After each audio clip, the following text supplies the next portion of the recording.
Boa tarde a todos, o meu nome é João Gavião e venho apresentar o caso de estudo Passive House em 4 locais no Brasil. Esta é a estrutura da apresentação e vou começar por apresentar, no fundo, de forma muito genérica, a HomeGrid. Portanto, nós na HomeGrid desenvolvemos as primeiras Passive Houses certificadas em Portugal e desde então trabalhamos exclusivamente dentro do conceito Passive House, quer seja na concepção e desenvolvimento de edifícios Passive House, na certificação Passive House e também na organização e realização de cursos e eventos Passive House. Este trabalho é resultado de um estudo que foi apresentado na 22ª Conferência Internacional Passive House em Munique. Podem consultar tanto o artigo como a apresentação e também o póster que foram elaborados para essa conferência e reforçar aqui também o agradecimento a quem também contribuiu para este trabalho, nomeadamente a Laís, a Elisa, o Gustavo e a Natália. O objetivo deste trabalho é, no fundo, procurar identificar estratégias básicas para o aquecimento e o arrefecimento e também elencar soluções tipo para envolvimento do edifício nestas 4 localizações do Brasil. Portanto, nós começamos por definir um caso de estudo que se trata de uma habitação unifamiliar baseado num projeto real. Foram escolhidas 4 cidades pertencentes a 4 estados brasileiros que representam diferentes zonas climáticas e são também estados que representam grande parte da população e também grande parte do produto interno bruto. Os dados climáticos foram obtidos através do PHPP, portanto, dados que já estão no software de cálculo, e os restantes obtidos através da ferramenta do Passive House, que é o Climate Data Tool. Todo o trabalho de simulação e análise do balanço energético foi realizado utilizando o PHPP. Para cada local, foram então definidas e otimizadas as soluções construtivas e as diferentes estratégias para se conseguir atingir um desempenho Passive House, tanto no aquecimento como no arrefecimento. Aqui um bocadinho um enquadramento daquela que é a realidade brasileira. Nós, no Brasil, temos cerca de 16% do consumo de energia é feito nos edifícios, sendo que 5% corresponde a edifícios de serviços e cerca de 11% aos edifícios residenciais. Está ainda longe daquela que é a realidade de Portugal e da Europa, em que a percentagem de energia utilizada nos edifícios é muito superior, mas já existe aqui potencial de melhoria e potencial de otimização. Em relação às condições e às zonas, às diferentes zonas climáticas, nós temos aqui então a classificação climática Köppen-Geiger, aqui a nível mundial, e se olharmos de forma aproximada para o Brasil, verificamos que dos 5 grupos de zonas climáticas desta classificação Köppen-Geiger, no Brasil encontramos 3 grupos, nomeadamente o grupo tropical, de climas tropicais, secos e climas temperados. E como a Suzanne Thomar referiu no primeiro dia desta conferência, o próprio Passive House Institute também definiu o seu mapa climático em termos de zonas climáticas de forma mais simplificada, para que sirva de ferramenta útil para quem quer identificar soluções para um edifício, para quem quer certificar componentes ou materiais e produtos de construção. E temos então 7 zonas climáticas, sendo que, se olharmos ali para o Brasil, aparecem identificadas 2, como o clima hot climate, um clima quente, e o clima muito quente, very hot. Portanto, as 4 localizações para este estudo dizem respeito então a 4 diferentes zonas climáticas e estamos então a falar de Curitiba, no estado do Paraná, em que tem um clima temperado oceânico, a cidade de São Paulo, no estado de São Paulo, um clima subtropical úmido, Brasília, no Distrito Federal, um clima tropical com estação seca, e Salvador, no estado da Bahia, com um clima de floresta tropical. Se cruzarmos estas zonas climáticas de acordo com a qualificação Köppen-Geiger, verificamos que elas correspondem também a 4 zonas climáticas diferentes de acordo com o mapeamento bioclimático brasileiro. Portanto, Curitiba encontra-se na zona 1, São Paulo na zona 3, Brasília na zona 4 e Salvador na zona 8. E se fizermos o mesmo exercício, mas neste caso com as zonas climáticas definidas pelo Passive House, nós verificamos que Curitiba, São Paulo e Brasília se encontram na zona warm. Isto deve-se sobretudo devido à questão da altitude, uma vez que estamos a falar sempre de localizações em grande altitude, o que não condiz ali com o mapa, porque a zona laranja, como vimos atrás, iria corresponder a um clima hot, portanto a um clima quente. Salvador da Bahia corresponde, de acordo com os dados climáticos que foram obtidos, a um clima very hot, portanto muito quente. E vemos, no fundo, a temperatura. Vemos aqui a temperatura média anual e no caso de Curitiba, para balizarmos de acordo com a realidade climática de Portugal, portanto Curitiba terá, ao nível da temperatura média, uma situação que se encontra entre Lisboa e o Porto, portanto uma situação intermédia entre estas duas cidades.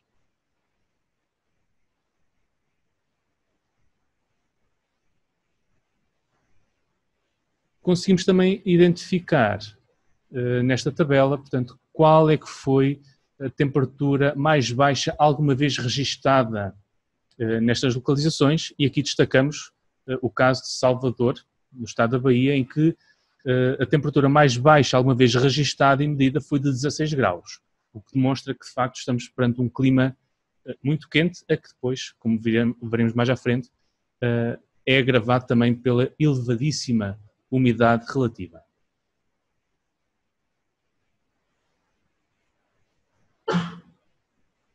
O caso de estudo trata-se então de uma habitação unifamiliar, portanto uma casa isolada com 168 metros quadrados de área útil e baseado num projeto real de uma Passive House em Portugal.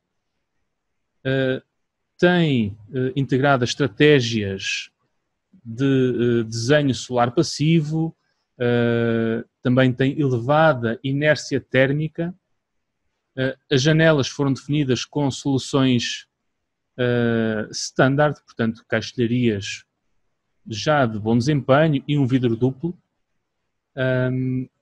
Foram definidos também sistemas de sombreamento nas janelas como stores exteriores, palas permanentes e também pérgolas com vegetação de folha caduca.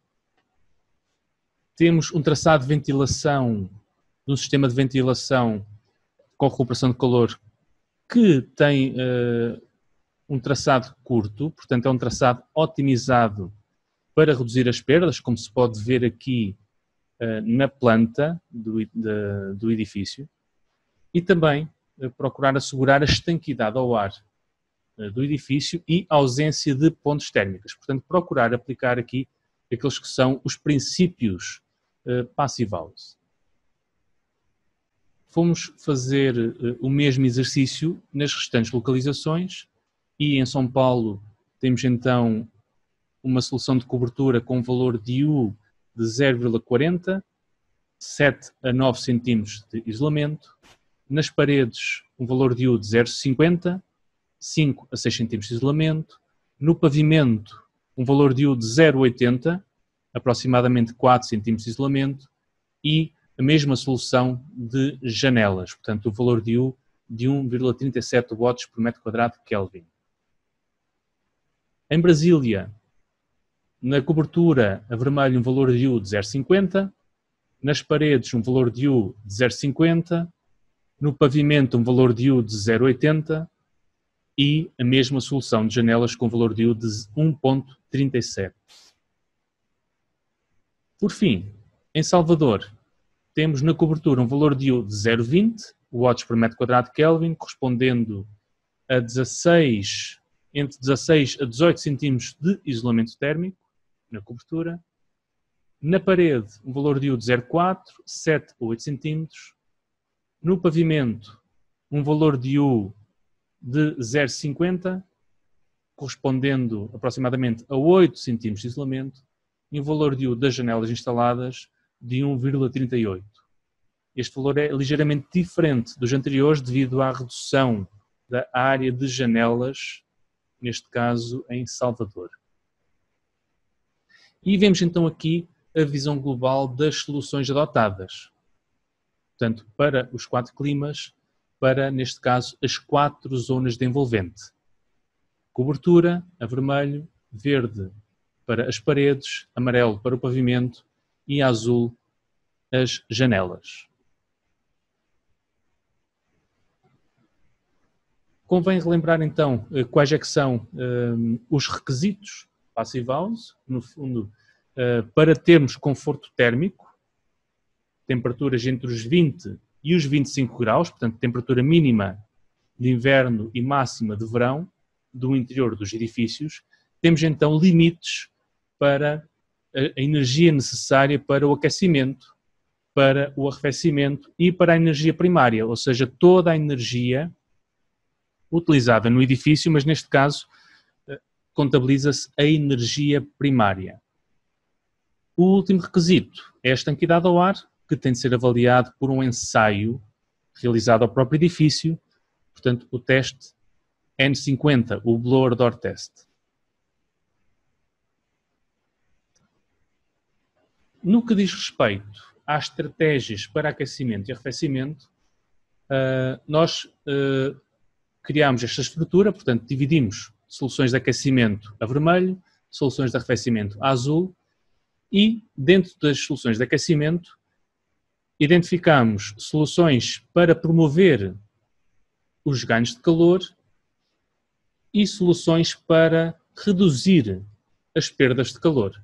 Okay? Portanto, por exemplo, vamos encontrar a otimização dos ganhos solares, identificado como Solar Gains, diferentes estratégias que, no fundo, têm como objetivo aumentar a captação de calor. E, por exemplo, para reduzir as perdas de calor, temos então soluções para a forma do edifício, para os níveis adequados de isolamento térmico ou também para reduzir as trocas de calor na ventilação. No arrefecimento procuramos também usar o mesmo princípio. Portanto, soluções para reduzir os ganhos de calor, e aí vemos que um aspecto fundamental tem a ver com o sombreamento, com o shading, portanto, procurar ter soluções ativas de sombreamento e também soluções para promover a dissipação do calor. Neste caso, soluções através de sistemas de ventilação.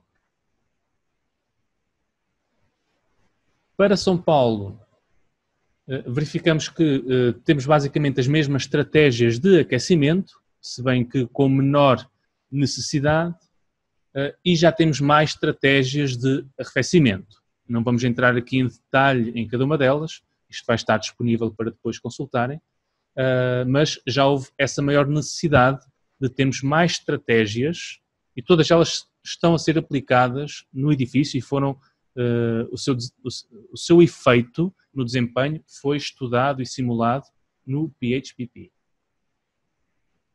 Quando chegamos à localização de Brasília, aí neste caso verificamos que não há necessidade de ter estratégias para o aquecimento porque não temos necessidades de aquecimento e temos mais estratégias aqui identificadas para o arrefecimento, nomeadamente com o arrefecimento ativo e com sistemas de desumidificação adicional. E então, por fim, quando chegamos a Salvador, temos ainda de incluir mais estratégias de arrefecimento.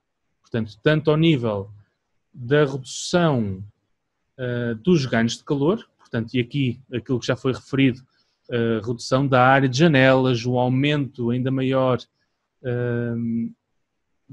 da eficácia do sombreamento e depois também promovendo a dissipação de calor, sobretudo ao nível da ventilação.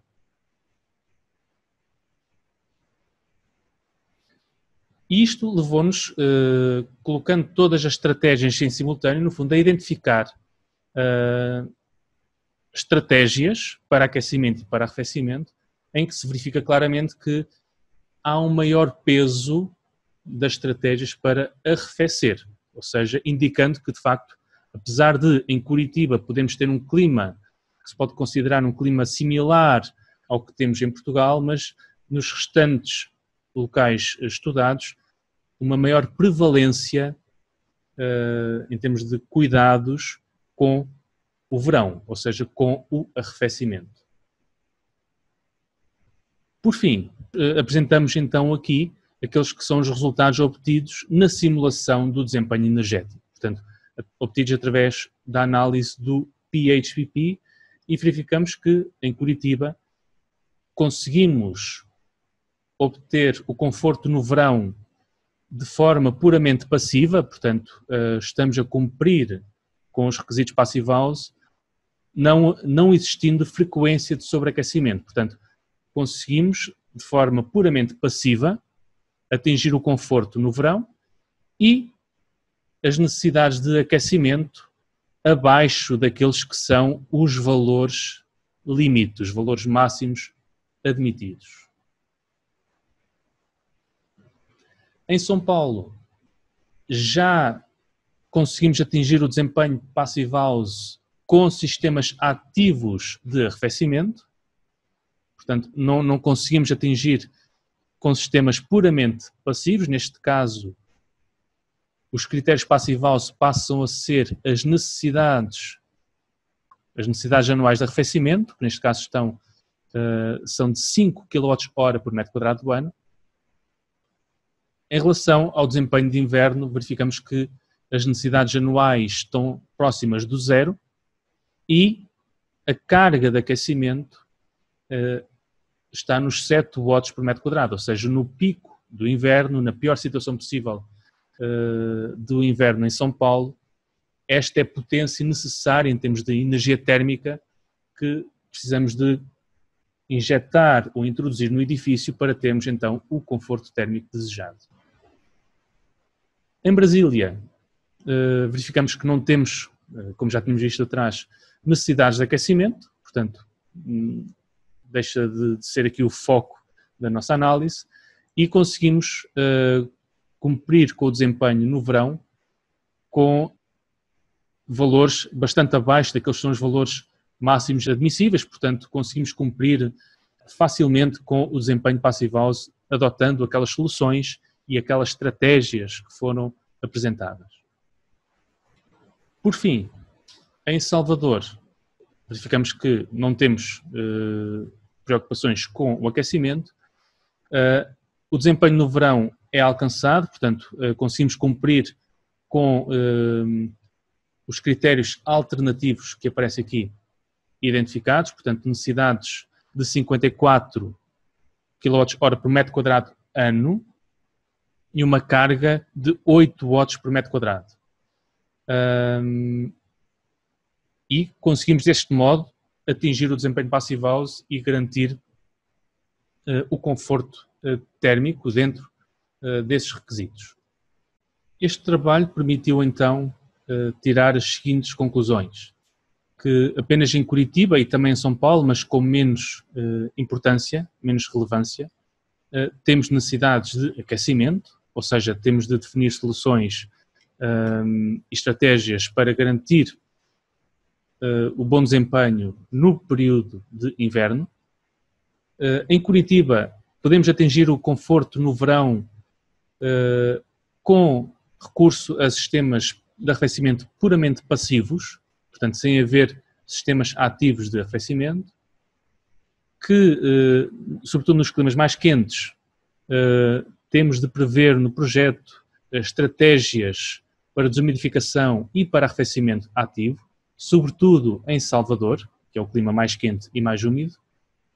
De um modo geral, conseguimos atingir o desempenho Passive House com um esforço relativamente baixo, ou seja, não há aqui necessidade de ter soluções extraordinariamente complexas ou com elevadíssimos níveis de isolamento térmico. Portanto, estamos a falar aqui de soluções com bom compromisso entre custo-benefício.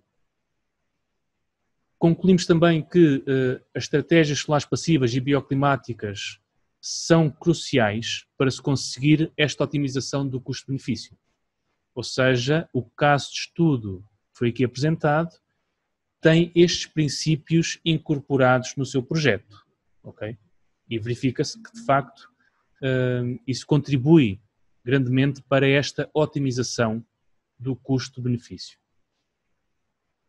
E uma última conclusão geral é que, de facto, estamos a falar de climas em que as estratégias de arrefecimento e desumidificação desempenham um papel relevante na maior parte do país. Estou então disponível para esclarecer as dúvidas que queiram colocar de seguida e que também queiram colocar e enviar por e-mail. Muito obrigado.